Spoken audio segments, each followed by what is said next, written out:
ఓట్ల లెక్కింపుకు సన్నాహాలు పూర్తయ్యాయి. సోమవారం ఉదయం 8 గంటలకు ఓట్ల లెక్కింపు ప్రారంభమవుతుంది. తొలుత పోస్ట్ బ్యాలెట్లను లెక్కిస్తారు. ఆ తర్వాత ఈవీఎంలను ఓపెన్ చేస్తారు. దీనికోసం రాష్ట్ర వ్యాప్తంగా 62 కౌంటింగ్ కేంద్రాలను ఏర్పాటు చేస్తారు. తమిళనాడులోని 234 అసెంబ్లీ నియోజకవర్గాలకు ఏప్రిల్ 23న ఒకే విడతలో పోలింగ్ జరిగింది.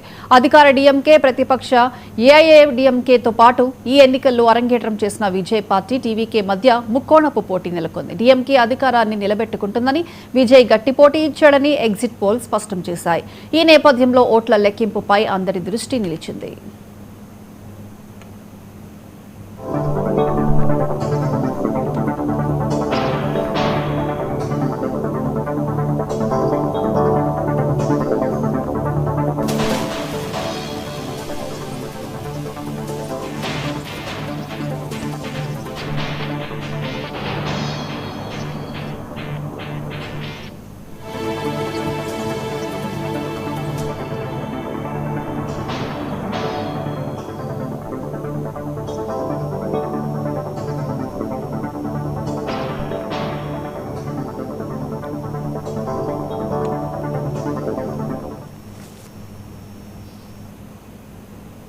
తమిళనాడు అసెంబ్లీ ఎన్నికల ఓట్ల లెక్కింపుకు సన్నాహాలు పూర్తయ్యాయి. సోమవారం ఉదయం 8 గంటలకు ఓట్ల లెక్కింపు ప్రారంభమవుతుంది.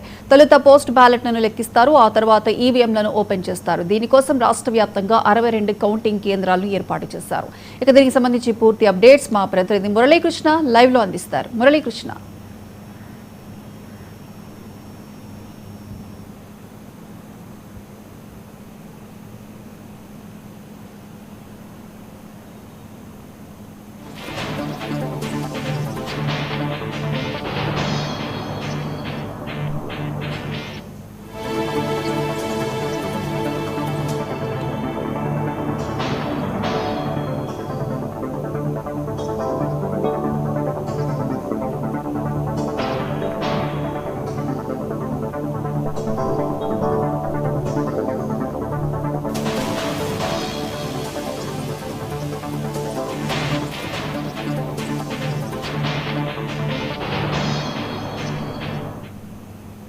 ఎన్నికలకు సంబంధించినటువంటి కౌంటింగ్ ప్రక్రియ ప్రారంభం కాబోతుంది. అందుకు సంబంధించి ఇప్పటికే ఏర్పాట్లన్నీ కూడా తమిళనాడుకి సంబంధించినటువంటి ఎన్నికల సంఘం కూడా పూర్తి చేసినటువంటి పరిస్థితి అయితే ప్రధానంగా కనిపిస్తుందని చెప్పుకోవచ్చు. మొత్తం కూడా 234 స్థానాలకి గత నెల ఏప్రిల్ నెల 23వ తేదీన ఎన్నికలు జరిగాయి. ఈ ఎన్నికల్లో ముగిసిన తర్వాత రేపు అంటే మే నెల 4వ తేదీన కూడా ఎన్నికలకి సంబంధించినటువంటి కౌంటింగ్ ప్రక్రియ కూడా మొదలు కాబోతుంది. రేపు ఉదయం సరిగ్గా 8 గంటలకి ఎన్నికల కౌంటింగ్ ప్రక్రియ అయితే మొదలవుతుంది. ఈ కౌంటింగ్ ప్రక్రియ మొదలైన తర్వాత ముందుగా ఏదైతే పోస్టల్ బ్యాలెట్లు ఉంటాయో పోస్టల్ బ్యాలెట్లకు సంబంధించినటువంటి ఓట్ల లెక్కింపు అయితే ఫస్ట్ కొనసాగుతుంది. ఓట్ల లెక్కింపు కొనసాగిన తర్వాత 8:30 గంటల నుంచి మిగిలినటువంటి ఈవీఎంలలోని ఓట్లు కూడా లెక్కించేందుకు అన్ని రకాల ఏర్పాట్లు కూడా అధికార యంత్రాంగం చేసినట్లుగా మనకి స్పష్టమవుతుంది. అయితే మొత్తం కూడా రాష్ట్ర వ్యాప్తంగా 62 పోలింగ్ కౌంటింగ్ కేంద్రాలను కూడా ప్రభుత్వం ఎన్నికల సంఘం కూడా ఏర్పాటు చేసింది.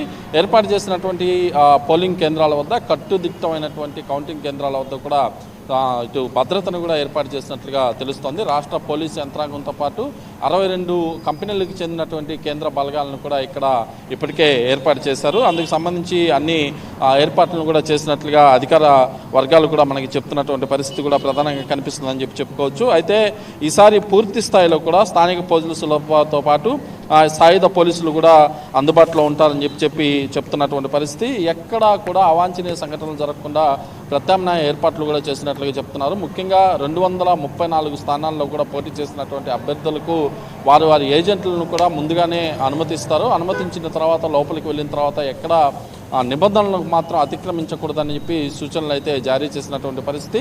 ఈసారి క్షుణ్ణంగా క్యూఆర్ కోడ్లను కూడా అనుమతించారు. ఈ క్యూఆర్ కోడ్ల ద్వారా ఫోటోలను కూడా ముద్రించి ఆ ఫోటోలు ఉన్నటువంటి వారిని క్యూఆర్ కోడ్ ద్వారానే లోపలికి అనుమతిస్తామని చెప్పి అధికారులు చెప్పినటువంటి పరిస్థితి. ఇదంతా ఒక ఎత్తు అయితే ప్రస్తుతం తమిళనాడు పాలిటిక్స్ వాడివేడిగా ఉన్నాయని చెప్పుకోవచ్చు. త్రిముఖ పోటీ నెలకొన్నటువంటి నేపథ్యంలో ప్రధానంగా డిఎంకే అధికార డిఎంకేకి అదేవిధంగా ప్రతిపక్ష ఏఐడిఎంకేకి అంటే ఏఐడిఎంకే కూటమిగా కూడా ఉన్నటువంటి పరిస్థితి మనం చూస్తున్నాం. ఈ నేపథ్యంలో వీరిద్దరితో పాటు మరొక పార్టీ అదే విజయ్ పార్టీ టీవీకే వీరి ముగ్గురికి మధ్య త్రిముఖ పోటీ అయితే కొనసాగుతున్నటువంటి పరిస్థితి.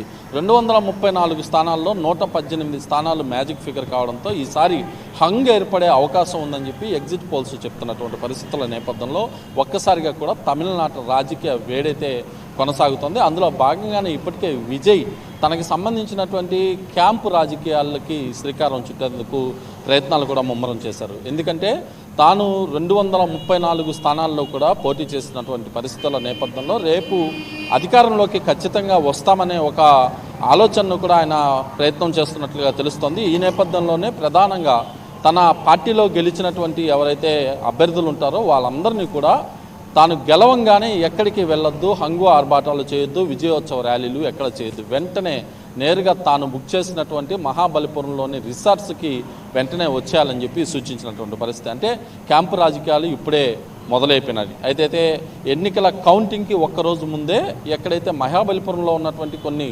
రిసార్ట్స్ను కూడా విజయ్ బుక్ చేయడంతో ఆ రిసార్ట్స్ వద్ద కోలాహల వాతావరణం అయితే నెలకొంది. హంగు నేపథ్యంలో ఎవరైతే హంగుకి అంటే ఎన్నికలకి సంబంధించి కౌంటింగ్కి సంబంధించి పూర్తయిన తర్వాత ప్రభుత్వ ఏర్పాటులో విజయ్ పాత్ర కీలకంగా ఉంటుందనేది ఇక్కడ తమిళనాడు వస్తున్నటువంటి చర్చ. వాస్తవానికి 23వ తేదీ ఉదయం ప్రారంభమైనటువంటి పోలింగ్ సరళి కొంత నెమ్మదిగా సాగినప్పటికీ సాయంత్రం వరకు దీని పోలింగ్ సరళి భారీ ఎత్తున పెరిగినటువంటి నేపథ్యంలో యువత ఓట్లు కీలకంగా మారాయి. 5,73,00,000 మంది ఓటర్లు తమిళనాడు ఉంటే వాళ్ళల్లో దాదాపు 85% ఓట్లు పోలే. దాంట్లో ఎక్కువగా కూడా యువత ఈసారి తమ ఓటు హక్కును వినియోగించుకున్నట్లుగా చెబుతున్నారు. ఈ నేపథ్యంలోనే విజయ్ తాను ప్రభుత్వాన్ని ఏర్పాటు చేయడంలో కీలకంగా మారబోతున్నానని ఆయన నమ్ముతున్నటువంటి పరిస్థితులు కనిపిస్తున్నాయి.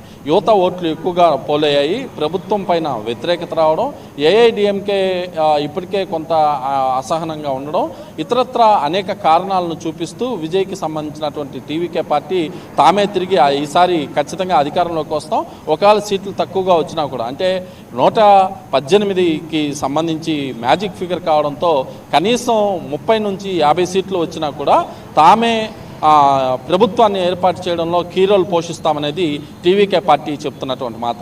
ఈ నేపథ్యంలో రేపు ఉదయం నుంచే ఎన్నికలకి సంబంధించినటువంటి కౌంటింగ్ ప్రక్రియ ప్రారంభమైన తర్వాత సరళి ఏ విధంగా ఉందనేది ఉదయం 11 గంటల లోపే దాదాపుగా తేలబోతుంది. ఒకవేళ హంగే ఏర్పడితే విజయ్ పార్టీలోని ఎవరైనా సరే గెలిచినటువంటి అభ్యర్థులను అటు అధికార పార్టీ అయినటువంటి డిఎంకే కానీ ఇటు కూటమిగా ఉన్నటువంటి ఏఐడిఎంకే కానీ ఎక్కడన్నా ఎత్తుకెళ్ళిపోతారు, లేకపోతే ఇతరత్ర ప్రలోభాలకు గురి చేస్తారనే ఒక భయం అయితే టీవీలో పట్టుకుంది. అందుకే విజయోత్సవ ర్యాలీలు కానీ ఎక్కడ కూడా ఎక్కడైతే ప్రకటన అంటే తుది ఫలితాలు వెలువడతాయో ఆ సమయంలో పూర్తిగా కూడా చెన్నైని కానీ తమిళనాడు వ్యాప్తంగా ఎక్కడైతే గెలిచినటువంటి అభ్యర్థులు ఉన్నారో వితిన్ సెకండ్స్లో మహాబలిపురంలోని తాను బుక్ చేసినటువంటి రిసార్ట్స్కి రమ్మని చెప్పి విజయ్ ఆదేశాలు ఇచ్చారు. వాస్తవానికి విజయ్కి సంబంధించినటువంటి టీవీకే పార్టీకి సంబంధించినటువంటి నేతలు ముఖ్య సమావేశాలను కూడా ఇప్పటికే మహాబలిపురంలో ఉన్నటువంటి రిసార్ట్స్లోనే పెట్టుకోవడం ఒక ఆనవాయితీ.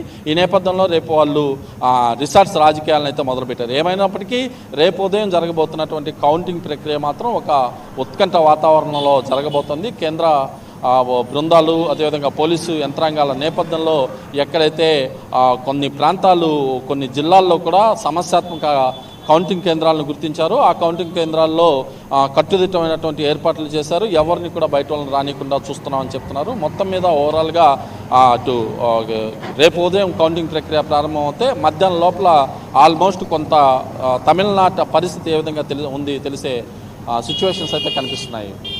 Right Muralikrishna, thank you.